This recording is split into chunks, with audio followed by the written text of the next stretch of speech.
Hanzo is perhaps the most forgotten DPS in Overwatch. Well, that was until its plethora of buffs in the mid-season patch, but don't worry, we'll get onto those later. Hanzo's been so tragically terrible that the last time he was truly meta was 7 years ago. And the last time we've seen him recently was as a soft counter to Lively the Bap, which only partially worked. So let's find out what's happening. Let's start with a quick trip in the history books. Of course, if you're an OG, you'll remember the scatter arrows that Hanzo had for not even 2 years. It was May 2018 where Hanzo really took off, receiving a ton of buffs that rounded out his kit, and a rework to his scatter arrow to his stormbow. In fact, the devs had to nerf the stormbow by 10 damage just 2 weeks afterwards, but clearly it didn't affect Hanzo's dominance. He was pretty much a must pick in the 2018 Overwatch League Grand Finals, but keeping in mind that his only competition for the ranged hit scan slots was Soldier and Cassidy, it's pretty obvious as to why. Fast forward a few months to November 2018, and his first bit of competition comes to play with Ashe. But because of the dominance of GOATs, it's something that we never really saw in 2019. When 222 Roll Q got introduced, he did get a brief stint of play, but then it was quickly replaced by a heavy double shield brawl meta that prioritized damaging around shields instead of going through them. And to be honest, the next 2 years saw little to no Hanzo play. There's this very fuzzy graph that I saw from ESPN where you can see the 2 slips of gameplay that Hanzo had in 2018 and 2019. You can see a little slit in 2020, but then of course, Ashe started to take over. Come 2021, and by far the most dominant comp was Ball Tracer Zen. Heroes like Sombra, Echo, Ashe and Genji often took the other DPS slots, mostly due to their versatility and how easy it would have been to get a Hanzo in Ball Dive. However, as we enter 2022, Hanzo is yet to face its biggest competition. I'm sure you've all been waiting for this moment, being Sojourn's arrival. She was completely busted when she first came into the league in 2022, but even after her nerfs, she was still the dominant hit scan for the entire year. Even Soldier got some more gameplay than Hanzo, and Soldier's got his own issues. Not to mention, he also caught the most random Storm Arrow nerf at the beginning of Overwatch 2 that fucked his breakpoints. Unsurprisingly, the years that follow aren't much better either. He caught a slight launch buff that still persists now, but then his Storm Arrow got nerfed in June of 2023. He caught yet another nerf the month afterwards that stopped him from charging his bow before wall climbing too. Looking back at the meta during the time, and even when it was extremely diverse towards the end of 2023, Hanzo only caught like 2 seconds of gameplay by the Houston Outlaws. His best chance to make a comeback was during Iliari's release, where we saw a new double flex poke comp come to the World Cup. But still, Sojourn prevailed. Skip to the start of 2024 during the global projectile size increase, and Hanzo was one of the biggest beneficiaries. Keep this 0.175 meter number in mind for later. Also, his Stormbow got buffed too as a cherry on top. The buffs keep coming as well, as in May 2024, Dragon Strike got a 25% move speed bonus. Anyways, Hanzo then caught one of the worst nerfs in August 2024, reducing his maximum HP. Considering that Cass, Ashe and Sojourn were still the dominant picks over Hanzo, this was a pretty ridiculous change. But now is where we start to get into Hanzo's Powercreep Era.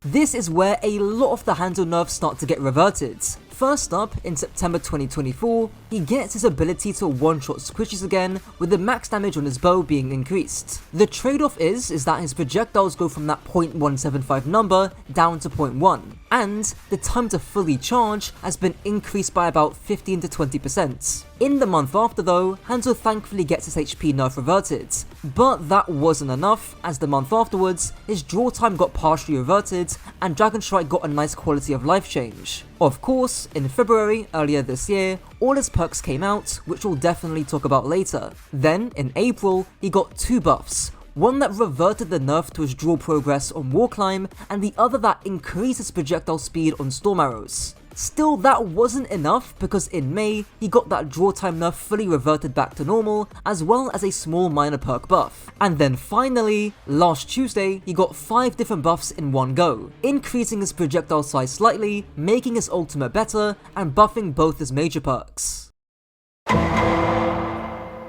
Obviously though, we need to have a conversation about why his power creep got to where it is. Freja definitely being a part of it. Even at the time of her release, I described Freja as a power-crept Hanzo, having way better verticality, a better ultimate that charged faster, a much higher kill potential, and more survivability against dive comps. She could also hide in places that Hanzo could never reach, and ambush squishies from the skybox. Now, Freja has been nerfed since then, and she has seen less play. Ever since Tracer got her 6 damage buff, she's kinda fallen out of favour in comparison to Sojourn and especially Cassidy. Speaking of those two heroes, I shouldn't need to say much. Sojourn's double slide perk single-handedly enabled half her play during the first major in China, and is by far the most reliable hit scan to be played with in mobile dive comps. Cassidy, on the other hand, provides a more consistent damage output over time at the cost of vertical mobility and a worse ultimate. But the big commonality between Cass, Sojourn, Freja, and to a lesser extent Ashe is that they can all take aggressive angles with some level of safety. Cass is pretty self-explanatory and scary to push alone. Sojourn can get double slide, and Freja can updraft and leave out of nowhere. All Hanzo has is a lame fucking lunge, but we did see him get play one time.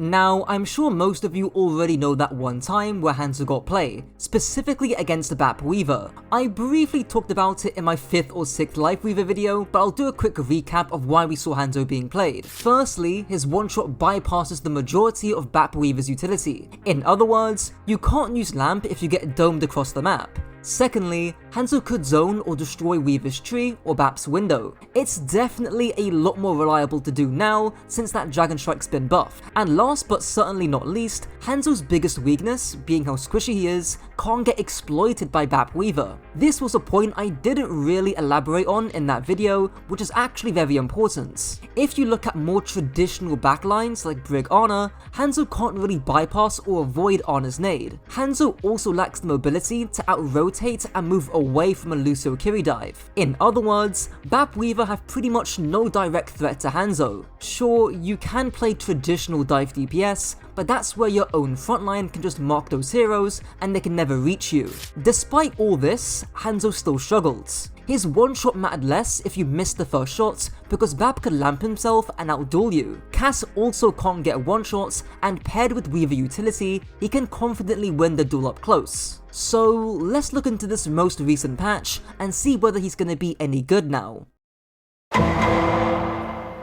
So it doesn't take a rocket scientist to understand that Hanzo is significantly better now than where he was previously. He's kinda in a similar position to Queen, a good hero, but because there's two tanks that are clearly the best, being Orisa and Ramattra, it's hard to see her get play. And with Hanzo, I still think his core weaknesses haven't been addressed. Like sure Jinmu, you can shoot as many bots as you want, but you're still not living a Lucio Kiri dive. So what are the possible fixes to Hanzo? I did have this idea taken from TF2. Basically, there's this melee item in the game called the escape plan, where the lower HP you are, the faster you move, living up to the name of having an escape plan. So I think a similar mechanic on Hanzo's lunge as a major perk could be interesting, where the lower HP you are, the faster the lunge cooldown is, the faster you move while having your bow drawn, and the further you can leap away. Considering the mobility perks that Soldier, Sojourn, and Freja get, I think this would fit perfectly in line without straight up copy pasting those perks over. Obviously, this would overtake the current Yamagami technique, which is kinda useless because you can't shoot while retreating with wall climb. On Sojourn, you can slide away and keep shooting. Same thing with most other hit scans. So I'd want to encourage a similar thing, but with your bow and lunge instead. You can even add a Orisa spear spin mechanic where you still have a small move speed bonus after the spin's been used. With all that being said, I'm definitely curious to see how these new Hanzo buffs pan out. Sadly, I don't think we'll see them in the Esports World Cup, as I heard from Uncoachable that they're still playing on the same patch from the Stage 2 finals. Anyways, that's it for the video. Click on this video if you enjoyed, and as always, let me know your thoughts down below. Until next time.